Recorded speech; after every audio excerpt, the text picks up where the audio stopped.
Um, Homecoming week, so great to be back home. Seems like we haven't played many home games this year, so it's good to be back at home and playing in our stadium in front of our fans. Really excited that way. Injury update: Darrell Williams came back yesterday, flew back yesterday. In the training room, Mom was here with him, and he's going to be fine. We don't expect him to be able to play this week, but should be back after that. So, I thank everybody that had their prayers for him during the course of the game and what went on. But we expect him to have a full recovery and hopefully be back by next week's game. Let's see. Obviously, a big game this week.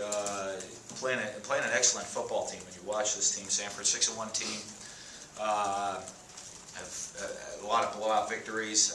Very, very explosive offense. They got a great quarterback, completing over 70% of his passes. They got some explosive running backs, hit big plays. They got great wideouts. Executed at a very, very high level on offense and put up a ton of yards and a ton of points. Then they're very physical on defense. I think their defense might be, their offense seems to get a lot of attention. Defense might be a little underrated for the attention they get. They play hard and physical up front, fly to the ball. They got a big aggressive front. They got some great corners outside that can play man coverage and lock you down. So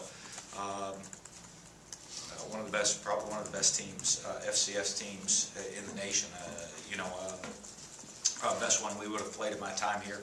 Best FCS team I've seen in quite a while. So great challenge for our guys. We're going to have to come out and execute, play at a very, very high level at home, and hopefully we get the home field advantage and huge crowd and people making crowd noise saying the game and helping us give that home field advantage, which has helped us be successful through the years. Coach, on Darrell, what was it that he injured in also? A neck. Neck. Yeah. Also, neck, like into the spine. Second question, you rotated a lot of backs with a lot of good success in the first half and second half. Kind of talk about that rotation with Nick Gibson in there too. Well, I mean, Aris was hurt all week last week. He didn't practice, so that puts you two tailbacks down. So I mean, guys were getting reps at practice and did a good job. And we had to roll them all week at practice and wanted to get guys rolling into the game. And you got Holloway out, you got Aris was not at 100%. Even though I think by the time the game was coming around, he felt he was ready to go and played well. We just had to have everybody ready to roll through.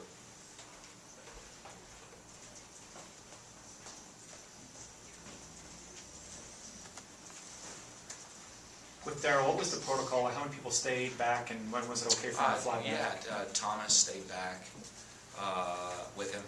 And the issue is, took him to the hospital, but before we left, we felt that everything, we got the word everything will be okay, but we don't know a time frame on anything. We set up, when the trainers stayed with them, they stayed in a hotel that night, and they came back and flew back the next morning. And do you call his family at that point to let them know everything's okay? How did that work? Yeah. What we did is, actually, we had somebody, John Clark, our assistant, okay. He left the sidelines to call his mom as soon, before he even left the field. Okay. We tried to get the mom on the phone, and just to let her know that he was alert. Right. I mean, he had movement in his hands and his feet, and that, obviously we didn't have much medical details to give her, but that he was alert and moving. And so we tried to get her that information as soon as possible, and then after I got to the hospital and we got more tests done, that they were in constant communication with his family. I know you've talked about Keith Mixon the last couple of weeks, but when you were recruiting him, what did you see in him, and what did you think he could be when you saw him in high school? Well, you saw a playmaker. His tailback obviously in high school, but not a guy that was big, but a guy that was electric with the ball in his hands. He actually come to one of our football camps and played a little running back and receiver, did both, and so you got to see him catch the ball, what type of ball skills he had, with great quickness and explosiveness. And so,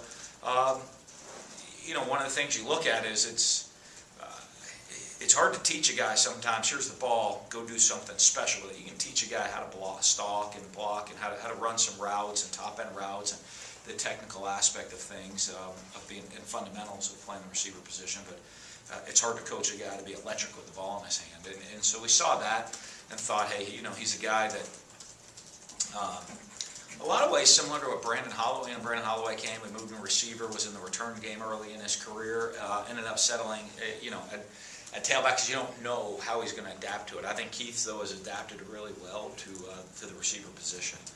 And, being a slot receiver that also has the dimension of being able to come into the backfield because he was a high school running back and being comfortable running the football. Kind of on that same note, Malik Deer got several carries the other night. He's in the backfield, lined up in the backfield a lot. Do you foresee him getting more reps back there running back, or do you like just moving him? No, he was just, he didn't play one snap running back. He was playing the same position he's played the whole year. He and Keith both played the same position. So, we move those guys around and just find different ways to get him the ball. But in the same light, he was the same thing. He didn't play one position in high school. Played all kinds of different positions. So, there are guys that, successfully through the years, we've had, you have a guy like a Chad Bumpus that can do that, or, played different positions in high school here. I've had a guy like Percy Harvin was that way, that, you can move them around on the field, and they're dynamic players with the ball in their hands that have played multiple positions, so they're comfortable. If you motion them into the backfield, they're comfortable running the ball as a running back. I haven't lined them up as quarterbacks yet, but I'm sure, both. Malik played a lot of quarterback in high school. You can do that stuff, and you move them around in the slot. You move them, motion them from the backfield out to a slot position to create matchups. Or guys you're trying to just create mismatches with. Coach, Michael Story got his first start with Dion out. First question, I guess, is I think Dion's back this week, and how did you think Michael adjusted and kind of after getting that experience at BYU? Yeah, Dion will be questionable again this week for us. But I thought Michael actually handled it fairly well. In that being his first start, I didn't see any glaring issues from him. Which, sometimes, especially guys in their first start, play well, but then they'll have critical, it's just something where. You can tell somebody's first start to just go the wrong way, or jumping off sides, or just some mental errors that way. And I didn't see that from him. I thought he handled the situation fairly well. Your thoughts on the entire offensive line so far this year going into this game? We're up and down at times. I don't know if it's that. The whole team is we're very we're consistently inconsistent right now. Where at times we played really, really well. We ran the ball for a ton of yards the other night.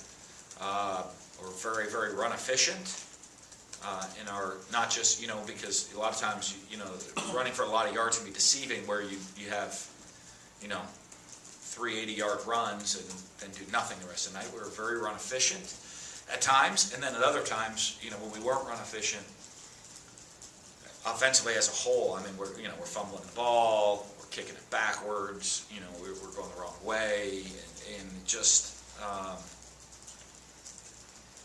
that's kind of, that gets frustrating, and it's not just at one position, it's across the board, and you need your seniors. To me, your seniors have got to do a good job of setting the tempo and for the guys on the team and setting the standard for everybody, and our guys are working at that. We've had a lot of injuries with the senior class, and so I think that leads to some inconsistencies. Is there any chance to get Holloway or Coleman back this week? Maybe, but neither of them have practiced yet. So it'd be a late in the week decision, or they'd be cleared late in the week. Coach, you mentioned losing 3 games on the final play. How do you kind of guard against that here we go again type mentality? How do you keep the players up? Well, you got to win. There's just the confidence of winning a game.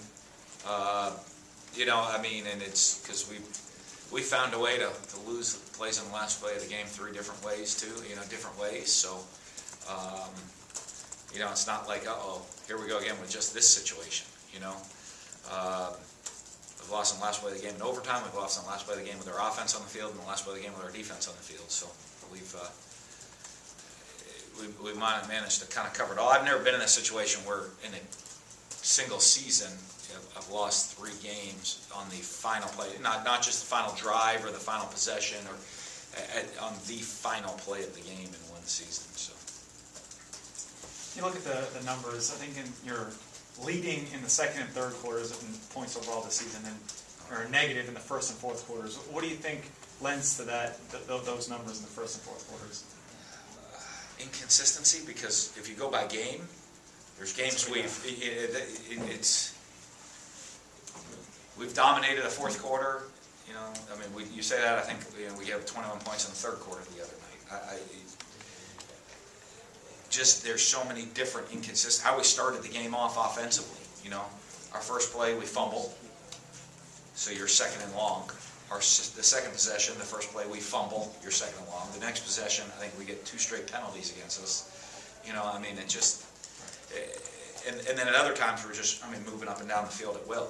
And so I think a lot of things we do, we hurt ourselves throughout the year. And you know, when you have young players and guys that are growing and developing, when you really hurt yourself, sometimes that's harder to overcome. You know, when you have a veteran team a little bit, it's sometimes easier to, you know, you kind of make a mistake and hurt yourself. You know, guys shake it off quickly, no big deal, and they understand the situation they're in. Hey, we got a first and 25. That's right. We'll convert this and then get back into rhythm on that drive. Not like, okay, boy, do we have to get it all back on one play? What are we doing? And so the inconsistencies to me are hurting us. Coach, with Jeffrey Simmons was in on that play that forced the fumble that Mike brought all the way back. You know, how has Jeffrey progressed through the season? And, you know, talking about the younger guys, you know, someone like Jeffrey who was highly recruited out of high school, does he have like the same expectations as most of the younger guys? How has he kind of moved along through the season? Yeah, I imagine he does. I don't view expectations for anybody different. I view the expectations for every player the exact same. I don't, you know, whether you're highly recruited or lightly recruited or somewhat recruited, because every kid that we signed was very highly recruited by us. So I guess how other people want to view it, it's up to them. But young guys have been performing well. There's a bunch of young guys getting opportunities out there on the field, you know, that are first-year players for us. You know, you've got Jeffrey, you got Marquise Spencer's doing a really solid job making some plays for us out there on the field. You know, you got Fletcher Adams, a freshman, redshirt freshman, making a lot of plays. Leo Lewis, one of the leaders, is a freshman on the defensive side of the ball for us. So a lot of those young guys are coming in. I think they're, you know, as I said, just being a young team and how things have played out for us, they're probably getting a lot more reps than maybe they thought they would, a lot of the younger players, which I'm sure they're excited about, bodes well for our future. What did you see about Jeffrey and Marquis so early that allowed them to play as true freshmen? I mean, probably physical size. You know, that just the physical size they have and the numbers of where we are in certain positions that are going to open up opportunities. You know, when we realized we're going to lose Will Coleman for, you know, majority of the season, even though he's back now, he's still in a very, very limited role. That opened up a spot for Marquise, you know, to get on the field. And then kind of following up that, when you have the developmental program, a scout team to special teams, what is it, when do you know to advance, I guess, the person to the next step? Well, one, it's them. You know, it's them putting themselves in a position, how they perform on the practice field, that you have confidence that they're ready to go play for them. You know, and then other times it's a lot of opportunity, you know, that injuries. You know, I mean, and a lot of things outside of your control will sometimes give certain guys more opportunities than others. And, you know, and then you got to make tough decisions. You know, right now we got 5 games left this year. We got a bunch of guys really banged up, and you got to make some decisions of, you know, do I want to pull someone's red shirt off of them, you know, with 5 games left in the regular season? Do I want to do that right now? You know, especially because you're looking at the injury report saying, okay, the guy I'm going to play him because this guy's out is only going to be out for a week or two. Now when he comes back, you know, that guy's reps are going to be cut way back down again. And so there's a lot of things that go into all of that. Jamal Peters was hurt on that last drive. Do you have an update on him? Yeah, I mean, he has a bruise, a bone bruise. So, you know, talking to trainers, he you know, they're hopeful with injury like that, he should be able to play this week. You mentioned the Sanford quarterback, Hodges, almost 2,500 yards passing, I see. Just what have you seen on film from him, and how does he get Well, I mean, I'll tell you what, you see he's an excellent quarterback, very, very accurate quarterback, has a great, really quick release. They have some really good receivers, too, that he gets the balls to. And he can make different types of throws. You know, he's got good touch on the deep balls. He can rip it into a tight space. They do a nice job spreading things out, a lot of run-pass options. You know, and he does a good job of making good decisions on the field. And, you know, he's a, you watch him, he's such a phenomenal athlete. And I think, you know, when people think about that, they think of running quarterbacks. And he's not a running quarterback, but he keeps plays alive. And, you know, uses his athleticism to throw the ball. And whether it's keeping plays alive, scrambling around, you know, he's hard to sack. And, you know, so I mean, he's an excellent quarterback, one of the best quarterbacks we've probably faced so far this year. John, I don't want to downplay somebody else. I'm trying to just go back in my mind, rack my brain of who we've played, but I mean, he's up there. What does Nick Gibson provide or do that something compared to maybe your other running back? You know, I don't think he's very natural, sees things very well, makes very smooth, natural cuts. You know, and he's working still to be a consistent player. You know, you get into it of making sure, you know, I talked to him about it is, you know, you turn and hand him the ball, you feel pretty good. Pass protection, routes, all the things you need to do, and knowing all the different schemes, all that stuff, he's still working, making sure he's detailed in to become an every down player in somebody. But, you know, I mean, he had a good week of practice last week, and, you know, ran the ball well in practice, and we were banged up, so just threw him in there, got a couple carries to, you know, hopefully continue to see improvement on him in the total picture and being a total back. You mentioned some of the inconsistencies and things that the team's had this year. On the defensive side of the ball, obviously there's some young and experienced guys. How much of that, too, can be traced maybe to the first year that staff's gotten to work together on the defensive Well, side? it's a little bit of everything. You know, you have a bunch of injuries, combined with a bunch of young players, combined with a new staff on the defensive side of the ball. I mean, I guess all together, I mean, it adds up that you can see it and you don't want it, and we got to continue to work, continue to improve on it. I've seen it. You know, the nice thing is I see a lot of improvements out of guys. You see a lot of really good things. And then there's head scratchers. You know, I mean, you watch, I'll go turn on the film and I'll show you 4 plays of them running the same play 4 times against the same defense 4 times. And I'll show you 2 tackles for loss and 2 30-yard gains. And really, just it's an inconsistency of performance of guys. You know, sometimes we're making great plays, getting off blocks, and winning at the line of scrimmage. Other times we're, I don't know why. You know, I mean, it's just what happened on, you know, just young guys, and sometimes they're executing, sometimes they're not. A couple of Nick Fitzgerald's misfires this season have been high. When you see that, what's happening? You know, I think a lot, usually when you throw the ball high, a lot of times you're rushing a throw.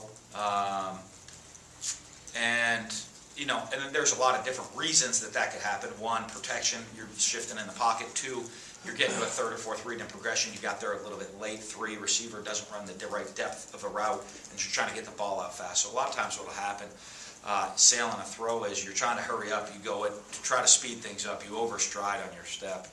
A lot of times, as soon as you overstride, you sink. Overstride is going to raise your front shoulder. It's going to cause the ball to sail on you. So, you know, a lot of that is just lower body mechanics and how fast you're processing the information, and that everybody else is getting their job done too.